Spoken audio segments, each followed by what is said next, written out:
We are here with Keenan Cornelius. Keenan, how was the fight in your vision? It was an awesome fight. I just faced Paulo Miyao. He's like one of the best brown belts in the world, man. Me and him have always been battling. He has the best guard I've ever felt. So we both got DQ'd last time in the Abu Dhabi Pro, right, for double guard pull stalling.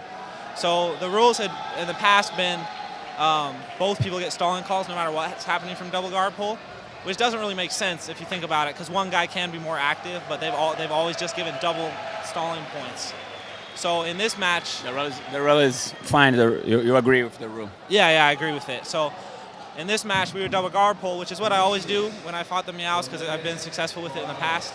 But the ref, I think it's a really smart way to deal with double guard pull. It was to give me the stalling call and Paulo the advantage point. So Paulo got the advantage point, but normally it would have been 2.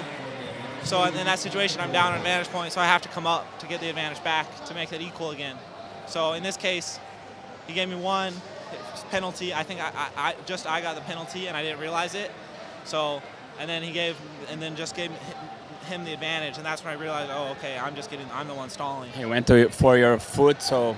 Oh, and then he got the other advantage for my foot too, probably. But yeah, so I had to come up, and Paulo's guard is awesome. You know, that's the reason I never come up before is because his guard is so good.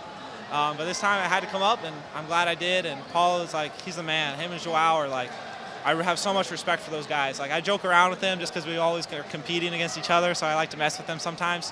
But just playfully, like, I really have like the most respect for those guys of any jiu-jitsu competitors out there, because I've seen how they train and I've seen how dedicated they are, and I've seen that they really love this sport so much, and they're always drilling it together, and they have that brotherly like connection too, which is so awesome. And I really love to see those guys how hard they train and what the lengths they're willing to go to win, and they really have the most dedication in jiu-jitsu, and Paulo really deserves that win. If you were in the stands, you probably would cheer for the smallest guy.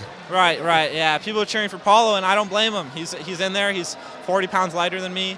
He's lighter than all the other guys, and he goes in there and he beats everyone. And he's so good. And yeah, Lots of people was chanting your name as well. Yeah. Congratulations, you did great against Jackson Souza and lots of good guys.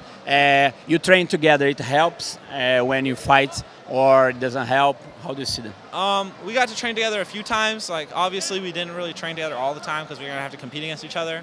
But in training, like, I was never able to pass his guard really, and like, I'm sure both of us weren't showing our 100% A games because we didn't want to show each other our good moves, you know. But I knew how dangerous he was before this match, and this only reaffirms it, that he's so dangerous. And I really hope that we can both be successful in the Black Belt Open so that we get to face each other again. And I really hope, I want to go train with those guys. Paulo Miyao, Joao, and Leandro Lo. I want to go train with those guys because I have so much respect for all of them. Nice. And they trained with Atos guys, Rafa and Gui. Yeah. You trained with André. All in the family. Yeah. So it's all still in the family. They're still Cicero. Not upset about it. They're still Cicero Costa. More than anything, it's not about the team. I don't mind that they won. It's really because me and Paulo have been battling for 2 years. You know, for 2 years we've been doing this. We've always been meeting in the finals. Me and Paulo, me and Joao. Me and Paulo have faced each other 7 times now. You know, me and Joao have faced each other 4 times now. Like, I compete against them more than any other competitor out there. So I really I just can't state enough how much respect I have for these guys, and I'm really happy for Paulo, and I know it means so much to him. Like, to see him break down in tears like that, like all I can do is just have admiration for him.